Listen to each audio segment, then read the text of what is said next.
샬롬, 하나님의 평강이 여러분의 삶에 가득하시기를 바랍니다. 인간의 마음에는 두려움과 욕심이라고 하는 기제, 작동 방식이 있습니다. 우리가 하는 모든 행동들은 어떤 두려움에 근거한 것이거나 어떤 욕심에 근거한 거죠.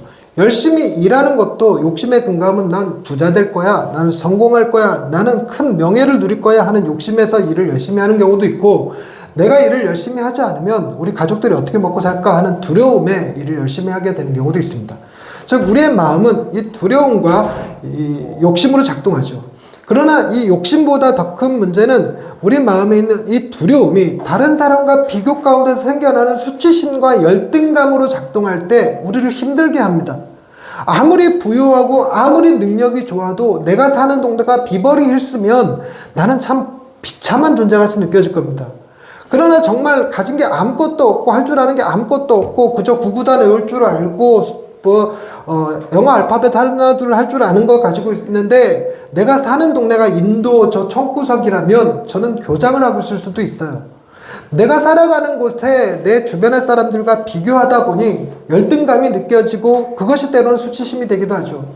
그래서 우리는 그 열등감이 우리의 능력에서도 비롯되기도 하지만 대다수 많은 사람들이 자신의 외모에서 열등감을 느끼는 경우도 많죠. 뚱뚱한 사람은 뚱뚱한 사람대로, 혹은 키가 작은 사람은 작은 사람대로, 저같이 얼굴이 험악하게 생긴 사람은 그것대로 그것이 자신의 열등감이 됩니다.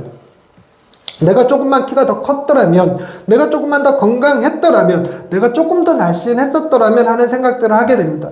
그러면서 자기가 원하는 몸매를 가진 사람, 그런 얼굴을 가진 사람, 그런 건강을 가진 사람들을 보면서 저 사람들은 대단하고 나는 열등하다는 생각을 갖기 마련입니다. 우리는 이 열등감을 그대로 두지 않습니다. 열등감을 잘 활용하면 우리가 성공하는데 아주 요긴한 자원이 되기도 합니다.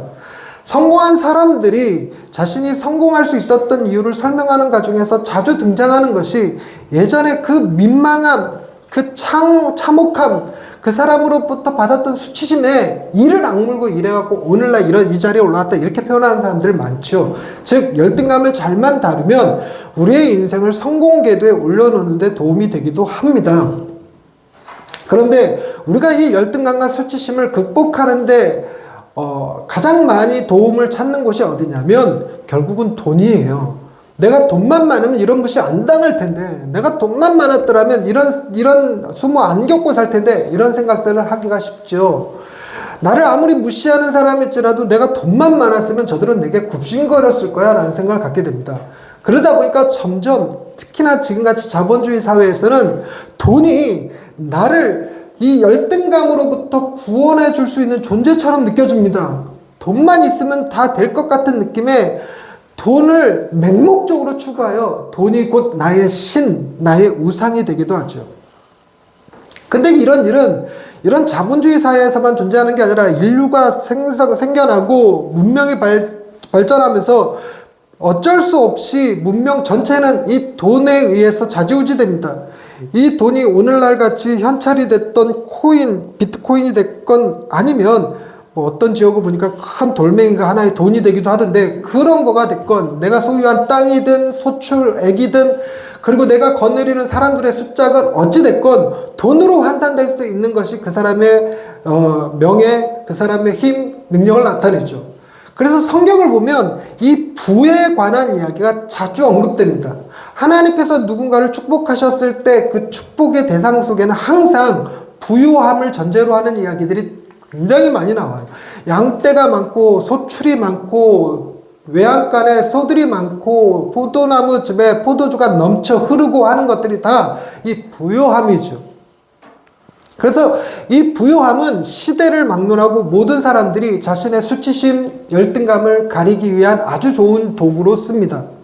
오늘 우리가 읽었던 본문에 나오는 삭개오도 우리와 동일한 사람이에요. 그 역시 이름 자체는 깨끗하다, 무죄하다라는 뜻을 가지고 있는 삭개오지만 키가 작았습니다.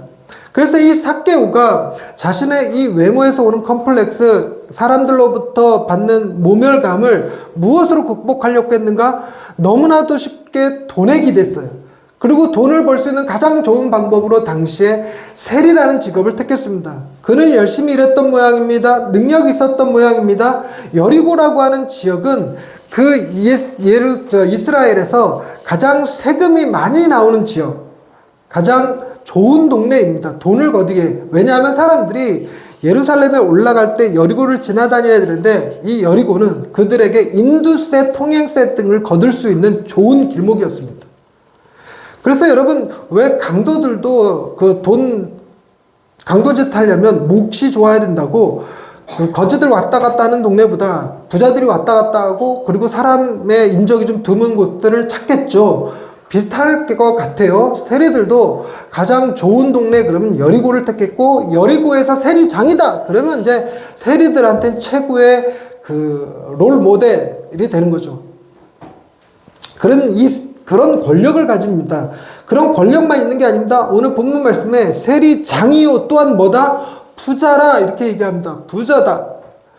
이게 얼마나 많은 부자였을지 우리가 감으로 이렇게 생각해내기 쉽지는 않습니다만, 역사적으로 살펴보니까 이 세리가 되는 방식이 로마에다가 세금을 먼저 선납하고, 그리고 난 다음에 자신이 그 세금을 걷어들여서 선납한 금액보다 더 많이 받아들여갖고 그걸로 자기의 수익을 삼는다고 하는 그런 구조예요. 그런데 이제 그 선납이라는 게 1년치가 아니라 보통 5년치, 10년치를 선납해야 되는 거고, 그리고 그것이 정해진 금액이 아니라 경매에 붙여진다고 합니다. 그러니까 각종 이제 세리하는 사람들이 나는 얼마를 걷어서 드리겠습니다, 얼마를 내겠습니다, 이거를 적어서 내서 그 중에 가장 많은 금액을 적어낸 사람이 그 구역 담당 세리가 된다는 거예요. 그럼 그 구역의 담당 세리가 되면 자신이 먼저 선납해서 그 세리 자리를 얻었기 때문에 자신이 돈을 열심히 세금을 열심히 걷어들이기 위해서 자기 밑에 부하 세리들, 직원들을 두게 되는 거죠. 그렇게 함으로써 세리장이 된다는 겁니다. 그러니까 여러분, 로마에다가 한 지역에 엄청난 세금을, 그것도 가장 노른자 땅인 여리고에서 세리장을 할 정도면 엄청난 부자겠죠. 그리고 여러분, 투자된 금액이 많으면 그로 인해서 생겨나는 수익도 만만치 않을 겁니다. 이 세리장이 무슨 국가를 구원하겠다고, 독립운동하겠다고 자기가 대신 어마어마한 세금을 내고 국민들에게는 세금을 감면해주는 그런 일을 하는 사람이 아니잖아요. 자선사업가가 아니니까 자기가 50%를 담당했으면 100%를 걷어내기 위해서 백성들을 쥐어짰을 겁니다. 어찌됐건 수익 규모가 어마어마했을 거예요. 그래서 그를 부자다 이렇게 이제 단언적으로 써서 낼 수 있었다는 겁니다. 그러니 아무도 삭개오를 키가 작다, 무능력하다, 그래서 함부로 대할 수 없었을 것입니다. 그럼에도 불구하고 오늘 본문 말씀에 보니까 이렇게 돈을 통해서 자신의 그 수치심, 열등감을 감추려고 했던 세리도 그래도 어쩔 수 없는 모멸감을 가져야 되는 게 있었으니 그게 무엇이었냐면, 세리라고 하는 직업이 이스라엘의 그 민족주의 신앙 공동체 안에선 죄인의 대명사로 취급되어지니까 사람들이 그를 존경하지 않는 거예요. 그에게 길을 터주지 않습니다. 그를 바리새인들을 바라보듯 사두개인들을 바라보듯 하지 않아요. 그냥 매국노 취급해버립니다. 저 돈밖에 모르는 수전노 취급을 해버려요. 그러니 이 삭개오가 돈은 많이 가졌으나 또 다른 방식의 열등감이, 또 다른 방식의 수치심이 그 안에 담겨져 있었습니다.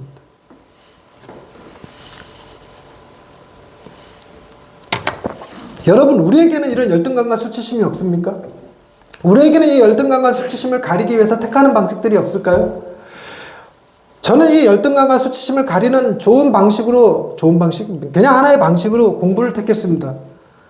다른 친구들보다 건강이 좋지 못했고 생김이 이렇게 수려한 몸이 아니고 집안이 화려한 배경을 가진 집안도 아니다 보니까 내가 할 수 있는 건 너 공부 잘해? 하는 거였어요. 너 상 받아봤어?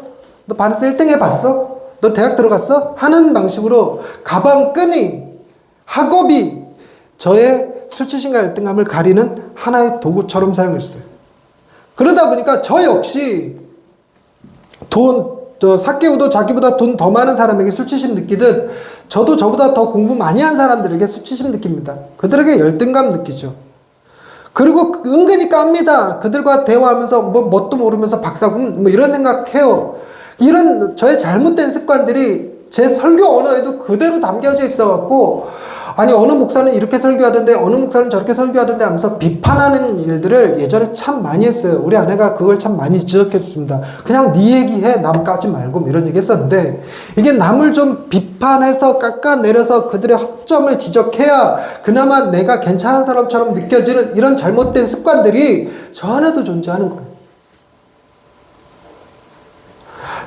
교회 사이즈로 나 이 정도 교회 운영하는 사람이야 라는 말이 하고 싶고, 너 책 몇 권 내봤어? 너 글 써봤어? 뭐 이런 말이 저도 하고 싶고, 아니 나는 이래봬도 목사님들한테 강의하는 사람이야, 나한테 배우는 목사님들이 몇 명인 줄 알아? 이런 걸로 내 자존심을 세우려고 하는 것이 그대로 담겨져 있어요. 그러니 그것이 나를 구원할 것 같지만, 제가 추구해 보니까 공부가 제 수치심과 열등감을 절대로 가려주지 않더라고요. 오히려 많이 공부하면 공부할수록 나 진짜 무식하구나, 할 줄 아는 게 정말 없구나, 내가 아는 게 정말 없구나, 이렇게 느낍니다. 그리고 끊임없이 나보다 더 지혜로운 사람들을 눈으로 찾아요. 그들의 책을 읽습니다. 그러면서 감탄합니다. 어쩔 때는 다른 사람의 책을 보면서 이런 사람들이 책을 쓰는데 나는 책 쓰지 말아야 되겠다, 정말 수치스럽다, 창피하다, 이렇게 느껴지기까지 합니다. 즉 나를 구원해 줄 것만 같았던 이 공부가 오히려 나를 수치심으로 몰아넣더라고요. 여러분, 우상이라는 존재가 그렇습니다. 우리에게 무엇인가를 줄 것 같이 약속하지만 절대로 우리의 수치심과 열등감을 해결해 주지 않습니다. 도리어 그것들을 자극해서 끊임없이 자기를 섬기도록 종용합니다. 삭개오도 마찬가지로 돈을 추구하지만 그의 수치심과 열등감은 사라지지 않아서 더 많은 돈을 추구하게 하죠. 자신을 무시하는 사람들을 공권력으로 돈을 갈취하는 방식으로 그가 더 부를 추구했을 것입니다. 우리 역시 마찬가지로 돈을 벌 수 있는 방식이라면 불법이라도 부정이라도 행하고 싶죠. 하다못해 고스톱 치다가 돈 100원 잃어버리면 승질이 나서 밤에 잠을 못 자기도 합니다. 좋은 가방을 샀는데 그 좋은 가방이 짝퉁으로 판명나는 순간 수치스럽죠. 그리고 짝퉁을 사긴 샀어요. 내가 뭐 정품을 살 능력이 없으니까, 명품을 살 능력이 없으니까 뭐 베트남이나 뭐 태국이나 이런 데 가서 짝퉁 시장에 갑니다. 짝퉁 시장에 가면 그것도 A급, B급, C급 이라는 게 있습니다. 그래갖고 A급을 주고 샀어요. A급을 주고 사서 나는 아무리 이러고 저러고 뒤집어 봐야 명품이랑 차이를 못 느끼겠어. 그리고 그거 가방 메고 좋다고 그러면서 가끔 구라도 칩니다. 이거 진짜야? 이러면서. 그러면서 누군가 이거 알아보면 어쩌지? 그래서 정말 명품 아는 사람들 근처에는 이거 안 메고 가. 그런데 어느 순간 아무리 A급이라도 가죽 벗겨지고 자꾸 고장나고 글자 흐릿해지고 태그 떨어지고, 너 그거 진짜라며? 이러면서 부끄러움 확 다가오죠. 그렇게 우리는 물건으로도 내 권력으로도 그 무엇으로도 내 수치심과 열등감을 가리지 못하고 살아가는 존재예요. 그럼 우리는 어떻게 살아야 될까요? 오늘 본문의 삭개오는 예수 그리스도를 만나고 싶어 합니다. 사람들이 예수 그리스도를 만나기 위해서 그가 이 길을 지나간다는 소식을 듣고 그가 지나가는 길목을 에워쌌습니다. 삭개오도 보고 싶은 거예요. 저 예수라는 존재가 어떤 분인지 만나고 싶은 거죠. 그리고 그 예수라는 존재가 나와 함께 만나서 밥이라도 함께 먹어주면 사람들이 나를 더 이상 무시하지 않을 수 있겠지, 뭐 이런 생각까지도 아마 했을 것 같습니다. 놀랍게도 예수님은 이 삭개오를 만나주셔요. 삭개오가 예수님을 찾아서 간 게 아니라 그냥 예수님이 지나가는 길목에 예수님 얼굴이라도 한번 보려고 들감남나무, 정확하게 쓰십시다. 돌무화과나무, 돌무화과나무에 올라갑니다. 여러분, 다 큰 성인이 그 돌무화과나무 나무 위에 올라간다는 거, 그거 그렇게 예쁜 모습은 아니었을 거예요. 더더군다나 이스라엘의 복장을 한번 생각해 보십시다. 그 복장으로 나무 위에 올라갔어요. 밑이 다 보일 겁니다. 그러니까 부끄러운 행위예요, 부끄러운 행위. 그럼에도 불구하고 이 삭개오는 예수님을 보고 싶다는 열망 가지고 거기로 올라갔는데, 놀랍게도 내가 보는 눈은 탁월해. 내가 세리를 하면서 어디서 세리를 할까 딱 제대로 짚은 게 여리고잖아. 돈다발이야, 돈다발. 내가 예수님을 만나려고 나무를 하나 딱 집었는데 대박이야. 바로 요 밑을 지나가시네.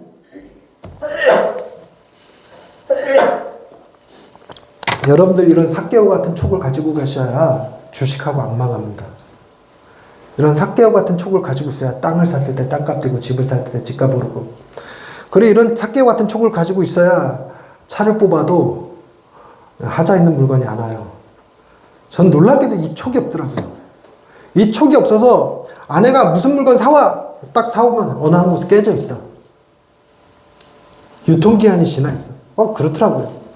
그저께는 아내랑 같이 쇼핑을 했는데 무슨 데이, 몰빵 데이 뭐 이런 걸 하더라고요. 그래서 얼마 이상을 사면 그 사은품을 이렇게 주는데 사은품을 그냥 금액대로 이렇게 주는 게 아니라 무슨 뽑기판 같은 걸 주고 저걸 뽑아서 그걸로 뭐 준다고 이렇게 하는 겁니다.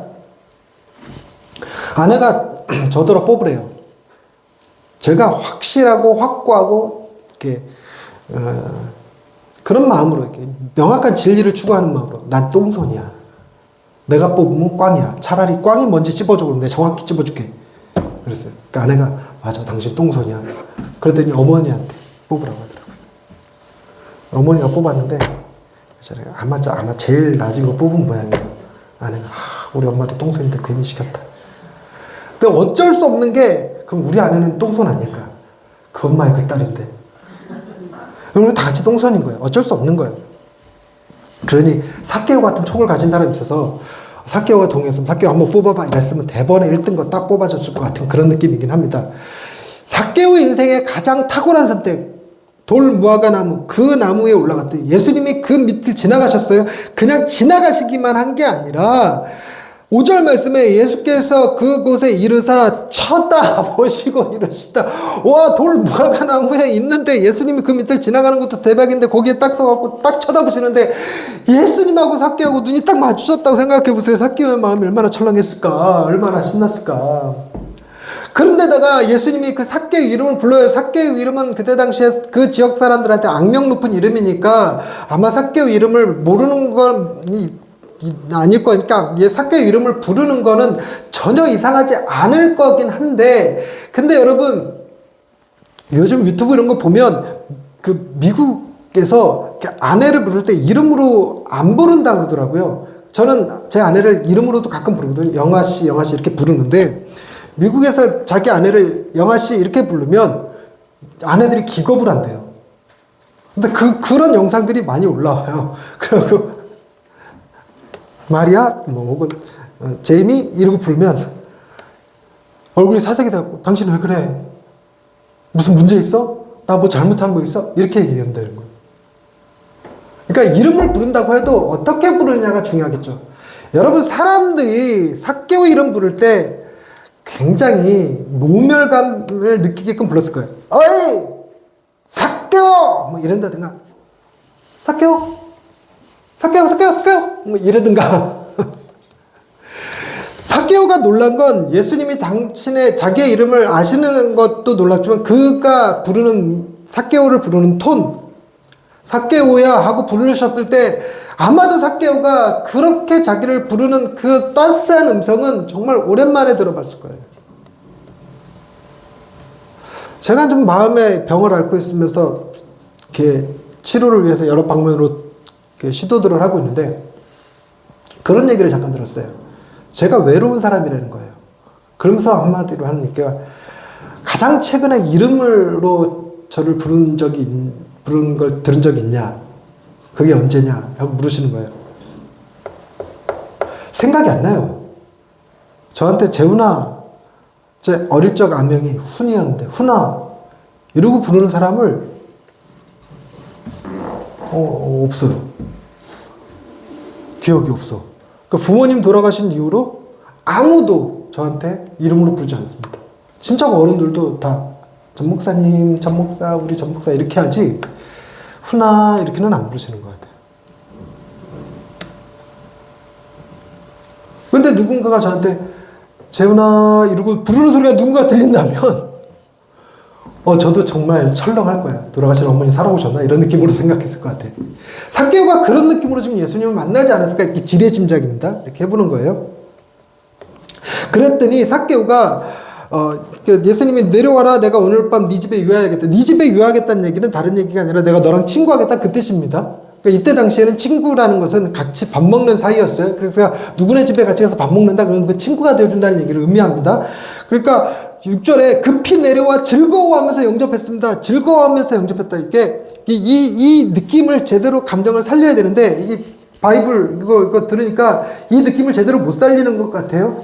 여러분, 삭개오가 돈을 추구하고 부자였고 권력이었습니다. 그런 사람이 돌 무화과 나무 위에 올라가 있어요. 그랬던 그 사람이 예수님께서 삭개오야 부르는 순간 그 마음에 즐거움이, 기쁨이 이렇게 확 몰아쳤는데, 이때 이 감정은 정말 정신없이 어리둥절하고 뭐 이렇게 갈팡질팡하고 뭔지 모르겠고 여기 아니 여기 앉으세요. 잠깐만요. 이런 분위기, 허둥지둥하는 분위기, 그런 수준의 즐거움이라는 겁니다. 즉 이때 말하는 즐거움, 기쁨이라는 것은 인간이 자기가 어떤 기쁨을 추구했을 때 한 번도 그 기쁨을 누리지 못했는데 드디어 그 기쁨을 맛보는 순간, 그때 다가오는 확 느낌이 그 즐거워하다예요. 그래서 누가복음에서 이 즐거워하다라는 말을 기쁨이라는 말로 자주 쓰는데, 같은 단어인데, 예수님께서 이 땅에 오셨을 때 천사들이 하늘에서 내가 너희에게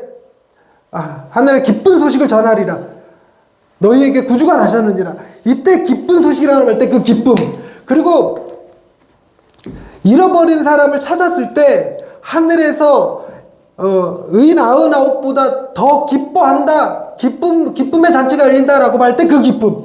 그러니까 이게 돈을 추구했을 때 우리가 한 번도 그 기쁨을 상상만 했지 누리지 못했던 기쁨, 제가 학업을 통해서 기쁨을 상상만 했지 누리지 못했고 맛보지 못했던 그 기쁨을 지금 삭개오가 경험하고 있다고요. 그래서 한 행동이 뭐냐? 영접하는 거예요. 영접. 이 영접이라는 단어가 함부로 쓰이지 않습니다. 이 영접이라는 단어는 뭐와 관련되어 있냐면, 영접하는 자, 곧 그 이름을 믿는 자들에게 뭘 주신다? 하나님 자녀가 되는 권세를 주신다. 그 권세와 연결되어져 있는 단어이기 때문에 이 단어 함부로 쓰지 않는데, 삭개오가 지금 예수님을 통해서 얼마나 큰 기쁨과 만족을 경험했는가, 이 기쁨이라는 단어와 영접이라는 단어가 한 구절 안에 동시에 다 등장해요. 몇 자 되지도 않아. 급히 내려와 즐거워하며 영접하거늘, 급히 내려와 즐거워하며 영접하는, 이게 그냥 한 절이야. 여러분, 성경 암송 퀴즈 이런 거, 성경 암송해야 밥 먹을 수 있습니다, 이런 거 할 때 이게 오늘 암송 구절입니다. 그러면 얼마나 행복해 하겠어요. 여러분, 오늘 설교 제가 언제 끝낼까? 여러분 6절 암송해야 끝냅니다. 그러면 감사하지 않겠어요? 제가 8절 암송해야 끝내겠습니다, 이러면 여러분 기겁할 겁니다.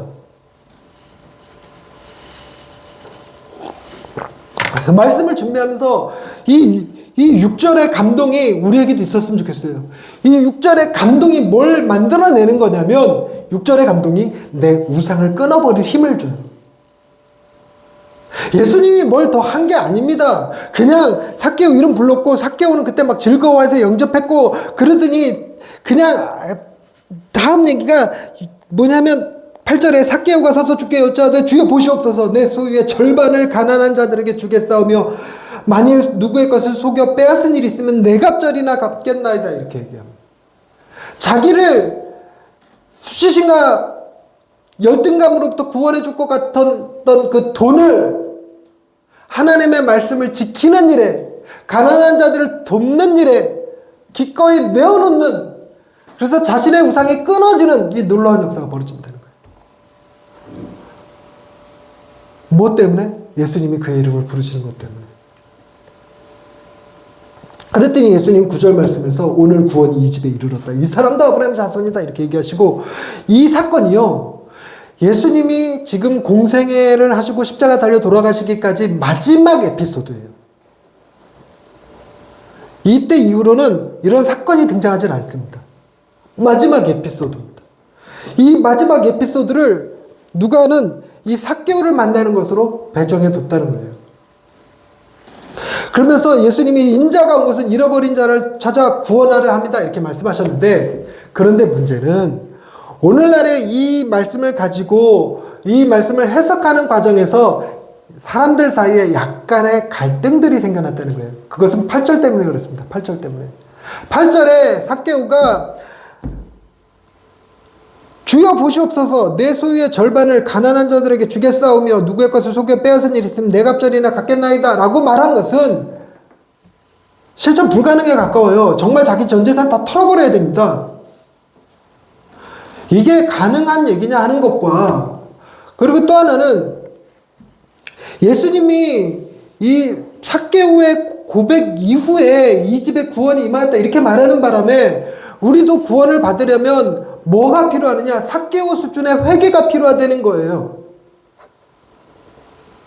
그래서 구원의 조건인 것처럼 8절이 쓰인다는 것입니다. 그래서 구원의 조건이 아니라는 것을 집중하는 사람들은 8절 말씀을 주여 보시옵소서, 이 말인즉슨 이 시제가 지금 삭개오가 말하고 있는 이 시제, 그 원어에서는 시제가 현재형으로 쓰였어요. 그래서 내가 소유의 절반을 가난한 자들에게 주겠사오며, 앞으로 주겠다 그것이 아니라 내가 지금 소유의 절반을 가난한 자들에게 나눠주고 있습니다. 그리고 만약에 내가 누구에게서 속여 빼앗은 일이 있으면 내 갑절이나 갖겠습니다. 이게 뭐냐 하면 나는 사람들을 속여 빼앗은 일이 없습니다. 그러니까 회개를 하고 있는 것이 아니라 자기 자랑을 하고 있는 것이다. 이렇게 해석하는 학자들도 있다는 거예요. 이게 지금 삭개오의 회개가 됐건 삭개오의 변명이 되었건, 근데 예수님의 구원은 과연 이 8절을 필요로 하고 있을까 하는 것이 제 관점입니다. 그래서 저는요 8절 빠져도 오늘 본문에 아무 지장 없다고 봐요. 자, 8절 빼고 7절, 무사람이 수군거려 이르되 저가 죄인의 집에 유하러 들어갔도다 하더라. 9절, 예수께서 이르시되 오늘 구원이 이 집에 이르렀으니 이 사람도 아브라함의 자손이미로다. 아무 문제 없어요. 그리고 예수님께서 지금 공생의 사역을 하면서 다양한 사람들을 만났어요. 여러분, 가늠하다 잡혀온 여인, 그 여인이 회개하는 무슨 제스처를 취했거나 고백을 한 거 아닌데도 예수님이 용서하셨단 말이에요. 그러니까 즉 회개를 전제로 예수님이 무엇을 행하시는 일이 거의 없습니다. 그냥 예수님이 당신의 구원은, 당신의 은혜는 당신의 주권적인 선택으로 주셨어요. 그러니까 예수님이 지금 삭개오에게 구원을 선포하시는 이 일에 8절을 필요로 하지 않는다는 겁니다. 그리고 예수님이 지금 구원을 선포하시는 것은 지금 이렇게 말씀 자체가 9절, 오늘 구원이 이 집에 임하였다. 이 오늘이라고 하는 단어가 누가복음이 자주 쓰는 단어예요. 오늘 너희에게 하늘의 기쁨의 큰 소식을 전하노라. 오늘 너희 귀에 응하였느니라. 이 오늘이라는 단어를 정말 잘 쓰거든요. 그러니까 문맥상 그냥 그렇게 쓴 거지. 예수님이 여리고에 오신 이유가 누구를 만나기 위함이었을까? 바로 이 삭개오를 만나기 위해서. 삭개오가 어디 있는데도, 돌무화과 나무 위에 있는데도 오셨다는 거죠. 바로 그 자리에, 명확하게 그 자리에 가서 삭개오 쳐다보면서, 삭개오야 내가 오늘 밤 너와 함께 있으리라.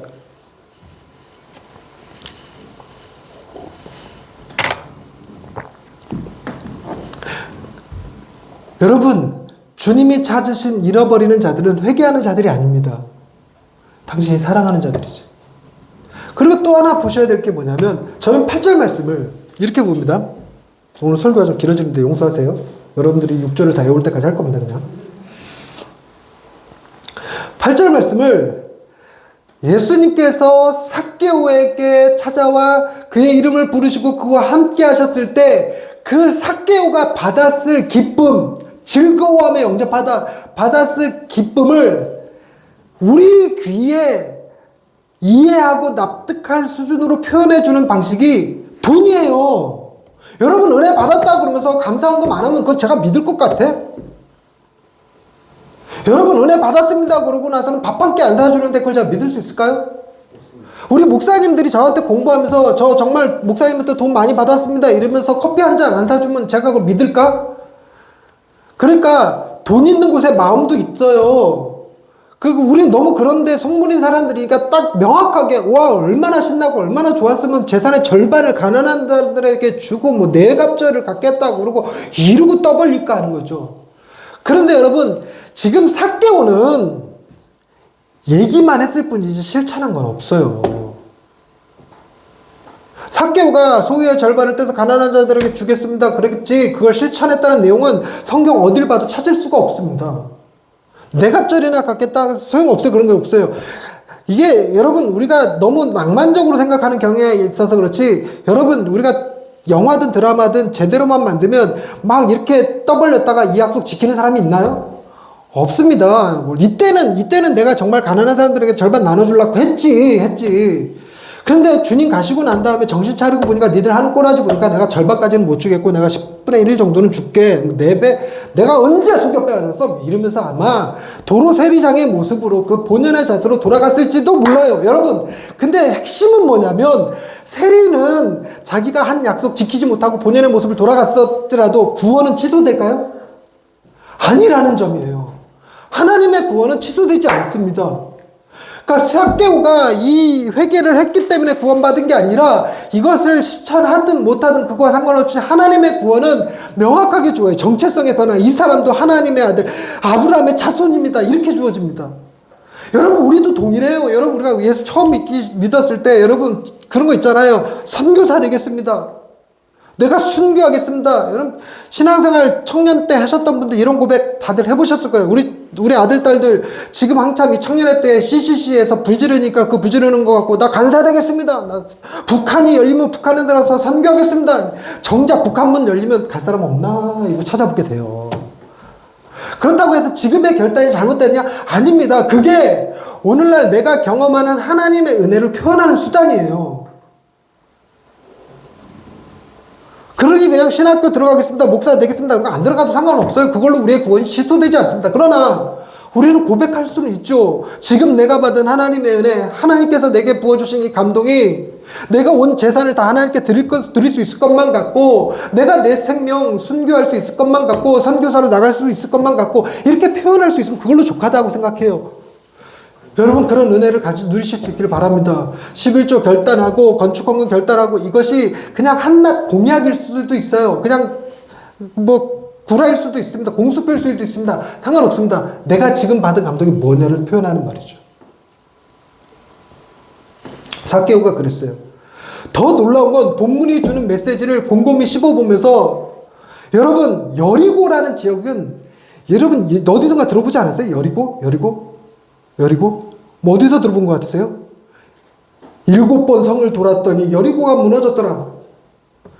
여러분, 그 여리고는 무너진 성이었어요. 그리고 그 여리고를 무너뜨렸던 여호수아가 골 때리는 얘기를 했는데, 여호수아 6장 26절을 한번 보십시다.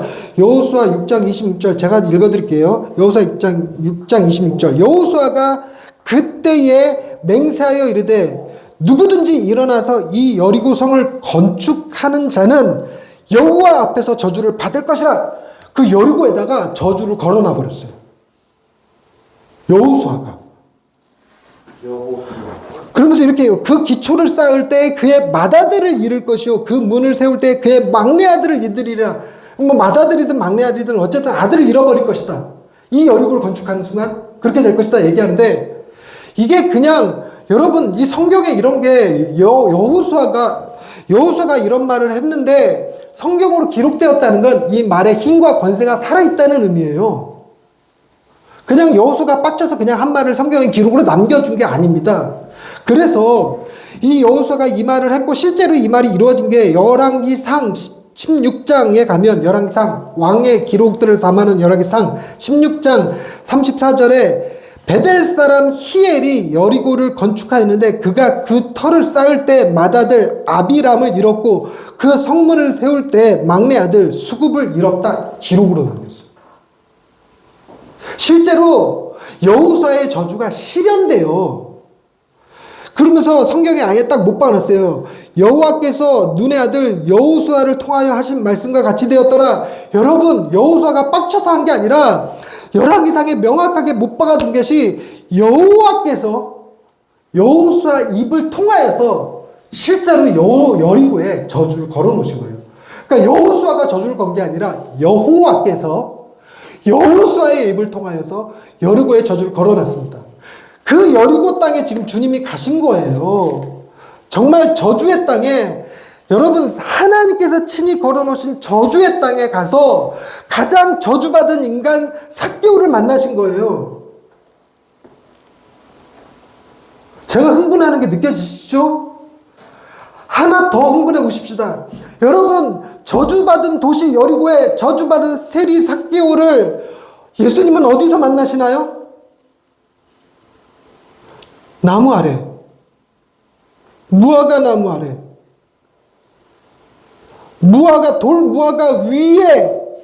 돌무화과 위에 있는 삭개오를 만나세요. 여러분,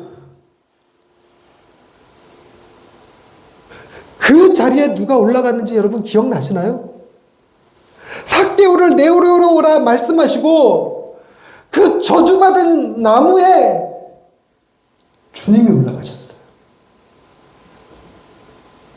여러분, 이 저주받은 여리고에 하나님이 저주하셨는데 하나님은 예외냐? 아니요. 하나님이 예수님을 여리고로 보내시고 그곳을 회복시키시고 그곳에 삭개오를 만나서 아브라함의 자손이 되게 하시고 또 그 성문을 쌓을 때 큰아들 맏아들을 잃어버릴 거고 그 문을 세울 때 막내 아들 잃어버릴 것이다. 하나님이 저주하시고 하나님이 그 저주를 실제로 그 아들 예수에게 부으셨어요.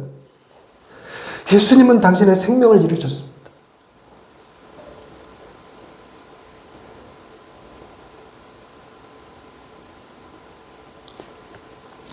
여러분, 예수님께서 인자가 이 땅에 오신 목적, 잃어버린 자를 찾아 구원하시려 합니다.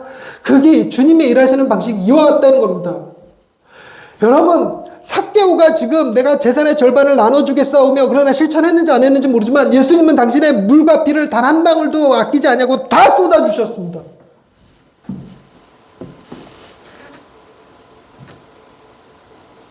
삭개오는 내가 다른 사람의 값을 속여 빼앗은 일이 있으면 4배나 갚겠나이다. 이게 율법에 정한 규례거든요. 그런데 그 율법의 규례를 지켰는지 안 지켰는지 모르지만 예수님은 죄 지은 자들은 십자가에 하나님의 저주를 받아 죽을 거라는 거, 그걸 몸소 받으심으로 하나님의 모든 율법을 성취하셨습니다.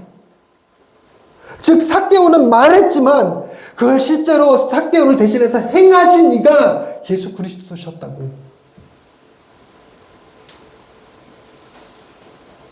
저주에 쌓여 슬픔 가운데 살아가는 우리에게 주님이 친히 찾아오셔서 우리의 주인이 되어주시고 우리의 기쁨이 되어주시고 우리의 왕이 되어주시고 우리를 위하여 필요한 모든 의를 행하여 주시고 우리에게 있어야 할 모든 것들을 주님께서 예비해 주시고 그 모든 것을 우리에게 주시기 위하여 당신은 친히 우리가 받았어야 될 하나님의 심판과 저주를 받으신 분이라는 거죠. 제가 답답한 건 이런 예수 그리스도가 왜 8절에 삭개오가 한 말 때문에 그냥 다 묻혀버려갖고 우리도 삭개오처럼 회개해야 된다, 우리도 헌신해야 된다, 우리도 내 값을 갚아야 된다, 우리도 가난한 자들 돌봐야 된다 이러고 있는지가 답답합니다. 우리가 봐야 될 건 삭개오가 아니에요. 우리가 봐야 할 건 예수 그리스도신 줄 믿으시기 바랍니다. 여러분이 무엇을 추구하고 있건 그것이 좋은 차가 됐건 좋은 집이 됐건 돈이 됐건 학업이 됐건 명예가 됐건 그거보다 더 아름다우신 예수 그리스도가 우리에게 있습니다. 그 예수 그리스도가 내게 가장 기쁨이요 내게 가장 큰 자랑인 줄로 믿습니다. 예수님은 그렇게 우리를 찾아오셨습니다. 기도하십시다. 하나님, 우리는 이 땅에 살아가면서 끊임없이 비교하는 가운데 수치심과 열등감에 사로잡혀 살아갑니다. 하나님이 아무리 존귀하고 보배로운 자라 말해도 우리 마음에 와 닿지를 않습니다. 나보다 돈 더 많은 사람들, 나보다 능력 더 많은 사람들, 나보다 더 좋은 것을 가진 사람들, 나보다 더 잘생긴 사람들, 더 건강한 사람들, 끊임없이 그들을 바라보면 우리의 마음은 열등감과 수치심에 사로잡혀 살아갑니다. 그러나 우리의 눈은 이제는 더 이상 그들을 바라보는 것이 아니라 우리를 위하여 여리고의 돌무화과 밑에 직접 찾아오셔서 우리의 이름을 부르시는 그 주님에게 눈을 고정시키게 해 주옵소서. 우리가 주님 바라보면 우리 안에 수치심과 열등감을 주님께서 가져감을 경험할 수 있습니다. 우리의 모든 수치심과 열등감을 친히 십자가 위에서 몸소 담당하시고 우리에게는 하나님의 존귀한 자녀가 되게 하신 그 주님 바라보며 우리도 주님을 즐거워하는 사람들 되게 해 주옵소서. 예수님의 이름으로 기도드립니다. 아멘.